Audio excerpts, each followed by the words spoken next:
पद्मनंदी पंचशीतिका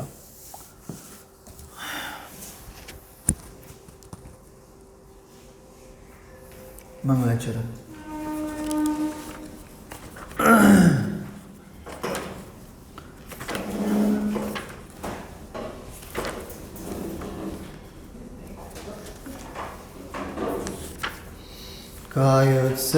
कायोत्सर्गायतांगो जयति जिनपतिर्नाभिसूनुर्महात्मा मध्याह्ने यस्य भास्वा नुपरिपरितो राजते स्मोग्रमूर्तिः चक्रं गरमेन्धनानां मतिबहुदहतो दूरमौदास्यवात् स्फुर्यत्सध्यानवन्ने रिवरुचिरतर प्रोद्गतो विस्फुलिङ्गः प्रज्वलितजो वैराग्यपवनसे कर्मेन्द्रनको भस्मकरे जिनकी ज्ञान अग्नि में नभ में फैले है स्फुलिंग अरे वह मध्याह्न दिवाकर जिनके ऊपर सदा सुशोभित है कायोत्सर्ग रूप मुद्रा जो विशाल तनधारी है अष्टकर्म के परम विजेता उत्तम पुरुषों के स्वामी नाभिपुत्र जिनपति महात्मा जयवंतो अंतरयामी जयवंतो अंतरयामी।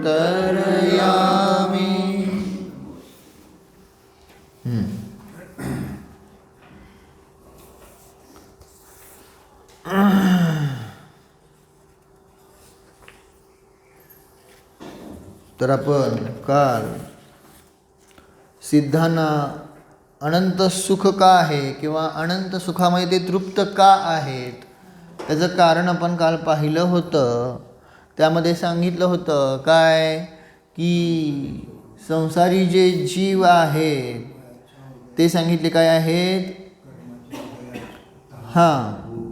त्यांना कर्माच्या उदयाने भूक तहान आधी लागते, त्यामुळे ते दुःखी राहत आहेत। पण कर्माचाच नाश केल्यामुळे सिद्धांमध्ये तसं भूक तहान वगैरे काही दुःख नाही।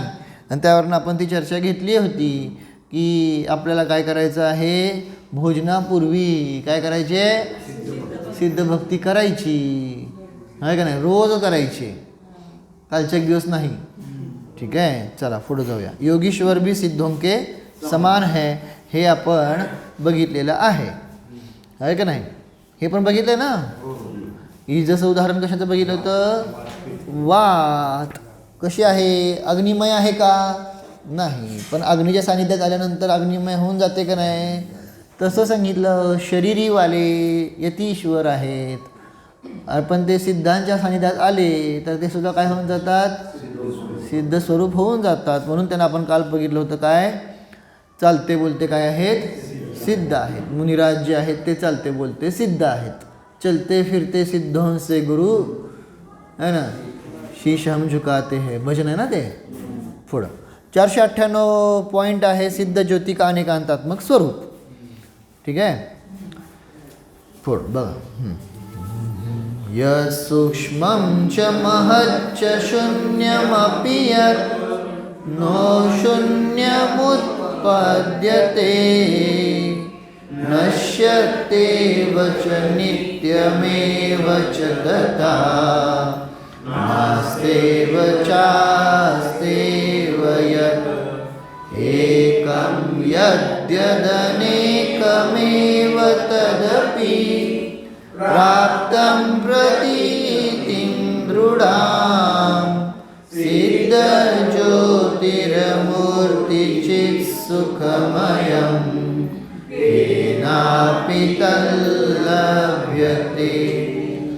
जो है सूक्ष्म महान और जो शून्य अशून्य तथा उत्पन्न वे स्वरूप नित्य अनित्य अविनाशी से भी वर्णन एक अनेक स्वरूप वही है। तो भी सदा रूढ़ श्रद्धा चिदानंदमय सिद्ध ज्योति को पा सकता विरला महान। जो सिद्ध ज्योति सूक्ष्म भी है और महान भी है, शून्य भी है और शून्य नहीं भी है, विनाशिक भी है और नित्य भी है। अर्थवास्तव हो मग बरोबर म्हणा की विनाशिक भी है और है ना, है भी और है ना, तथा एक भी है और अनेक। ऐसे अनेक धर्मों को लिए हुए है तथा स्याद्वाद से जिसकी प्रतीति दृढ़ है, ऐसी अमूर्तिक तथा ज्ञान सुख स्वरूप सिद्धों की ज्योति को संसार में कोई विरला मनुष्य ही प्राप्त कर सकता है, सब नहीं। किती छान सांगितलंय, कळलं का? पहिल्यांदा सिद्धांचं स्वरूप सांगितलं आणि ह्या सिद्धांच्या स्वरूपाला संसारामध्ये सांगितलं काय? कोणी विरला, विरला समजते? हां, बिरला नाही. आपल्याला तेवढंच बघत दिसतंय पैसे. तर मग विरला म्हणजे कोणीतरी, अगदी क्वचित है ना. मग आता हे समजून काय, मग आमचा नंबर कावा लागायचा? हां, असं म्हणतात ना, असं कोणीतरी क्वचित म्हणल्यावर मग आमचा नंबर कसा काय झालं? का दिसत नाही त्यात चेहरा दिसत नाही. थोडं फिरवा, खालनं फिरू चालतंय. आलं का? हां, बरं झालं ते. नाही तर मला बघ तिकडनं यूट्यूबवरनं लोक म्हणत बसते ती. आता तिथं काय लक्ष देणं. हां, तर समजलं का? संसारामध्ये कोणीतरी एखादा विरला मनुष्य जो आहे, जो सिद्धांच्या स्वरूपाला जाणू शकतो. परंतु स्वरूप काय आहे हे सांगितलं. सिद्ध ज्योती कशी आहे सांगितलं ती. तर सांगितलं सूक्ष्म पण आहे आणि स्थूल म्हणले नाहीत, महान आहे म्हणले. ह्यामध्ये तर आपण एक्सप्लेनेशन करणार आहे, ते उद्या करूया, आज नाही होणार, कळालं का? परंतु एक सामान्य सांगितलं, सूक्ष्म पण आहेत, महान पण आहेत. सिद्ध भगवान शून्य पण आहेत आणि अशून्य, अशून्य म्हणा किंवा शून्य रहित म्हणा, कळते का? मग ते आपण लावा, पुढचं तर वाचू, पण कशाने शून्य असतील आणि कशाने अशून्य असतील? हा कुठल्या अपेक्षेने? कर्माने, संसाराने, परिग्रहाने, सगळ्याने काय आहेत? शून्य. आणि अशून्य अनंत गुणांनी आहे ना, अशून्य आहे. असं आता पुढं माहीत नाही आपण खाली काय लावलं आहे ते, आता आपण आपल्या पद्धतीनं लावलं आहे, ठीक आहे ना. पुढं त्यानंतर विनाशिक भी है और नित्य भी है. सिद्ध भगवान नष्ट पण होतात आणि नित्य पण आहेत. कसं काय? पर्यायाच्या अपेक्षेने विनाशिक आहेत, है ना, आणि ध्रुवाच्या अपेक्षेने नित्य आहेत. समजलं का नाही? उत्पाद, वे, द्रव्य त्यांच्यामध्ये चालू आहे. बाकी विस्तारपूर्वक चर्चा आपण पुढं बघूया. आत्ता सामान्य बघतोय, ठीक आहे. पुढं है भी और नहीं भी. सिद्ध भगवान आहेत पण नाहीत पण, असं काय म्हणतात आता? हां, स्वचतुष्टयाच्या अपेक्षेने आहेत, परचतुष्टयाच्या अपेक्षेने नाहीत. एक भी है, अनेक भी है. आता कसं काय सांगणार?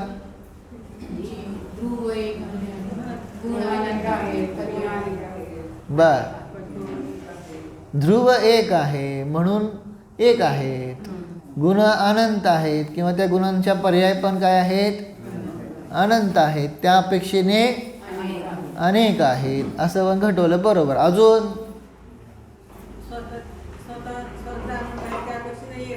हां, त्यामुळे अनेक आहेत. बरोबर, ज्ञानाच्या अपेक्षेने सांगितलं आहे ना. ज्ञानामध्ये एकच स्वतःचा आत्मा आहे त्यामुळं एक आहेत. अज्ञानामध्ये अनंत ज्ञेय आहेत त्यामुळे अनेक आहे. छान, चांगलं चांगलं सांगितलं. हां, मग एक आणि अनेक सांगा मला. म्हणून एक आहेत आणि पराला जाणतात म्हणून अनेक आहेत. बरोबर. स्वपराच्या अपेक्षेने पण एक अनेक आहेत. बरोबर. अजून अजून अनेक प्रकाराने घडू शकतो.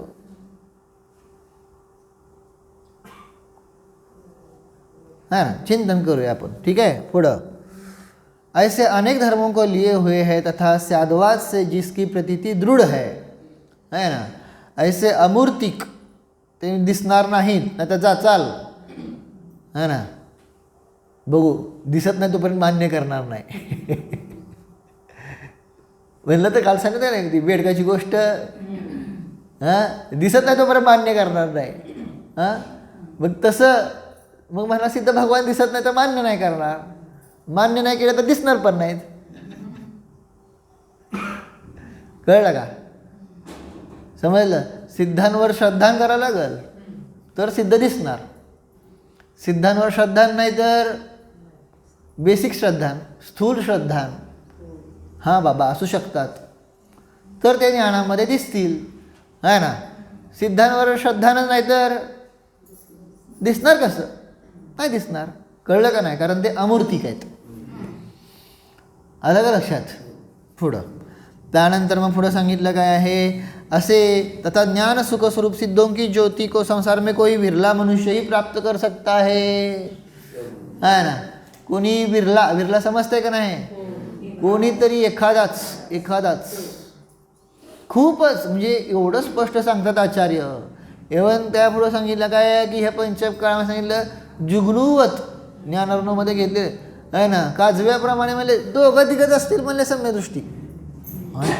एवढेच आहे ना. मग आपल्याला प्रश्न पडतो, आता कितीतरी धार्मिक जीव आहेत, माझा नंबर कवा लागायचा? किंवा आपण इथं बघतो सुद्धा, संख्या बघतो का नाही?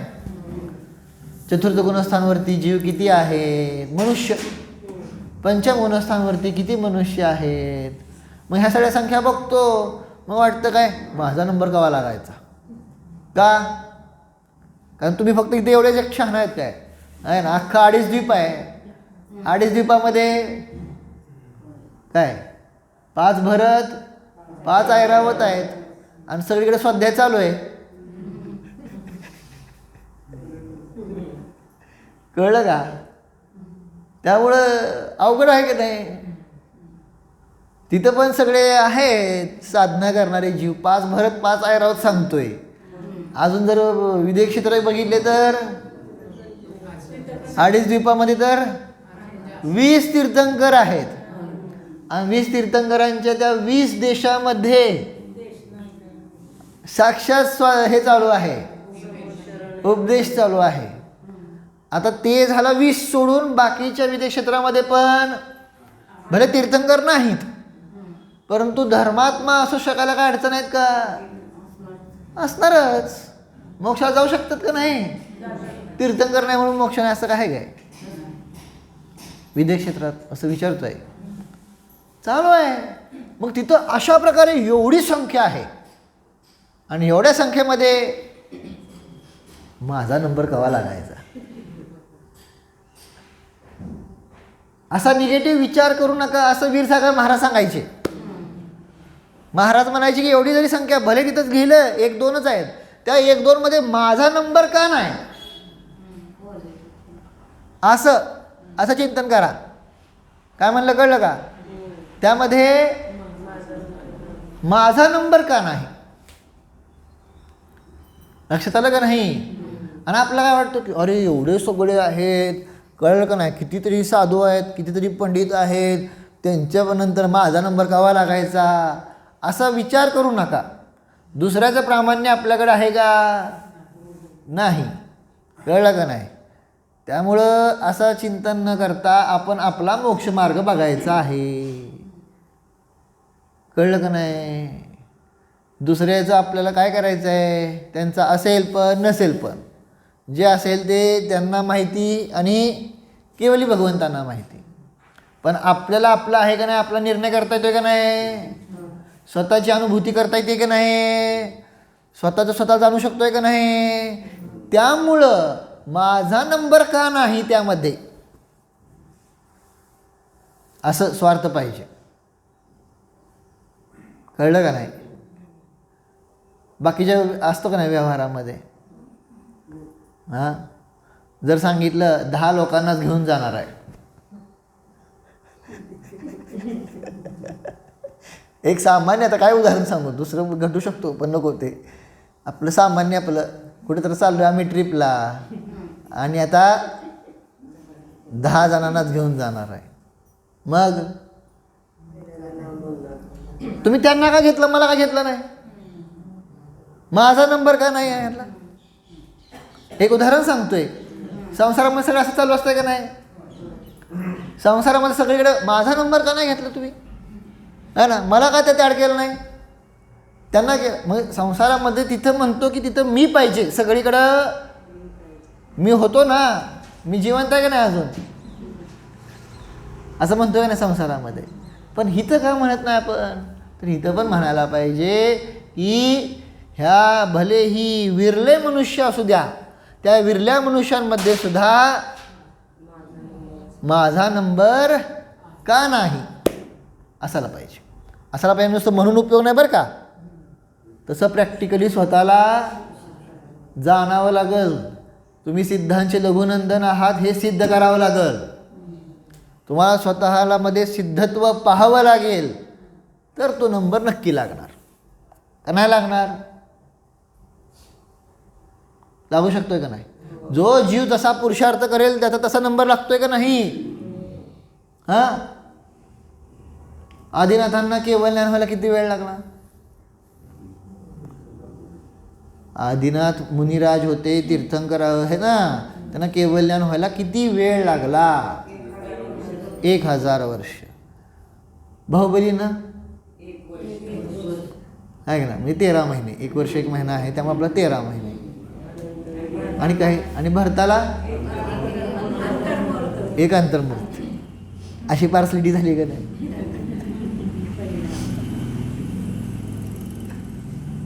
काय विचारतोय? तीर्थंकर असून त्यांना किती वेळ लागला? आता त्या पुढचं तुम्हाला सांगतो. आदिनाथांना 1000 वर्ष लागली. महावीर भगवंतांना केवळ ज्ञान व्हायला किती वेळ लागला? केवळ ज्ञान व्हायला, हो असं का म्हणताय? 30 वर्षात दीक्षा घेतली, 12 वर्ष. हां, त्यांना 12 वर्ष आणि आदिनाथांना 1000. क्षपक श्रेणी चढायला किती वेळ लागला? 1000 वर्ष. आणि ह्यांना किती वेळ? मग झाली की नाही पार्सलिटी? नाही ना. आता इथं मान्य करताय का? कारण प्रत्येकाचा आपला आपला पुरुषार्थ आहे, प्रत्येकाची आपली आपली योग्यता आहे, प्रत्येकाचा आपला आपला पुरुषार्थ आहे. मग हिथं जसं दिसतं तसं हिथं पण लावा ना,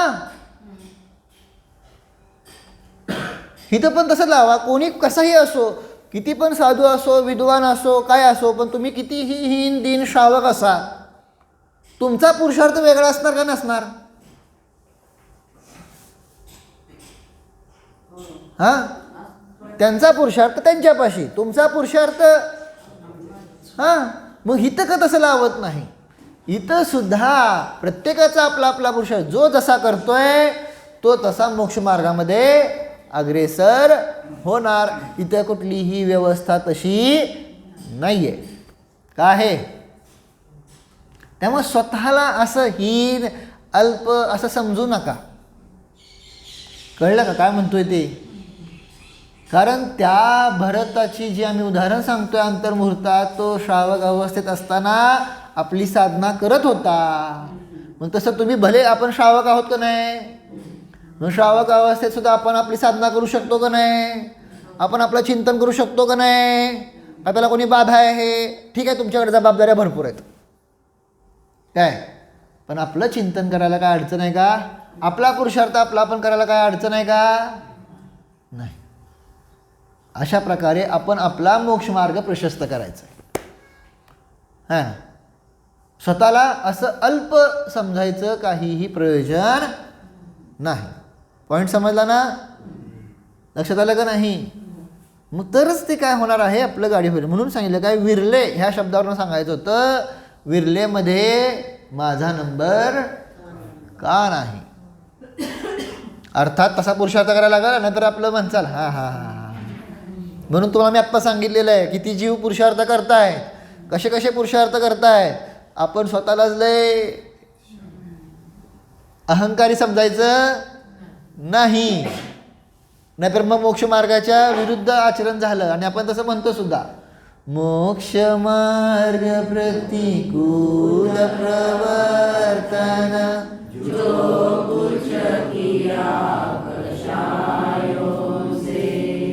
विपथ गमन सब कालुष मेरे मिट जाए सद्भाव से. ह्याच्यावर पण चिंतन करा. मोक्ष मार्ग विपरीत प्रवर्तन, जो कुछ किया, केलं की नाही केलं, मंदिरात बसून कशाय केले, स्वाध्यायात बसून कशाय केले, आहे का केले का नाही केले, हे सगळे कशाय काय आहेत, मोक्ष मार्गाचे विपरीत प्रवर्तन आहे का नाही. विधानात बसून कशाय करतोय का नाही, शिबिरात बसून कशाय केले, मोक्ष मार्ग विपरीत प्रवर्तन आहे का नाही. कारण कशाय म्हणजे विपरीताच आहे, असं आपण चिंतन करायला पाहिजे. त्यामुळे अहंकार, विषय काय चालला होता आपला, अहंकार हा मोक्ष मार्गासाठी साधक आहे का बाधक आहे.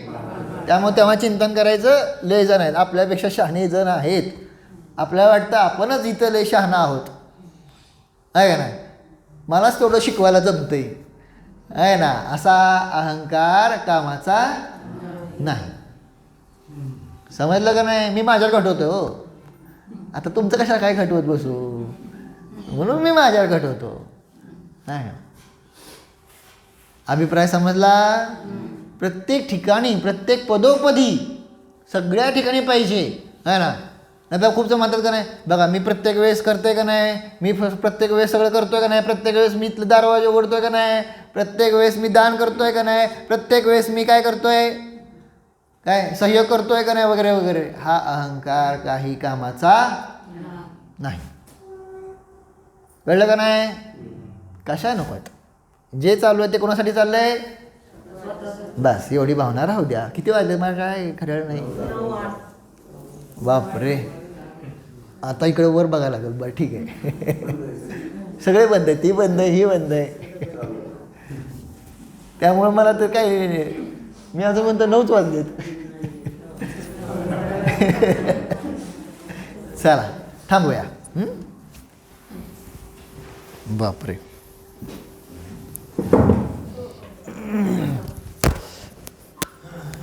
मला बंद करायला लागेल.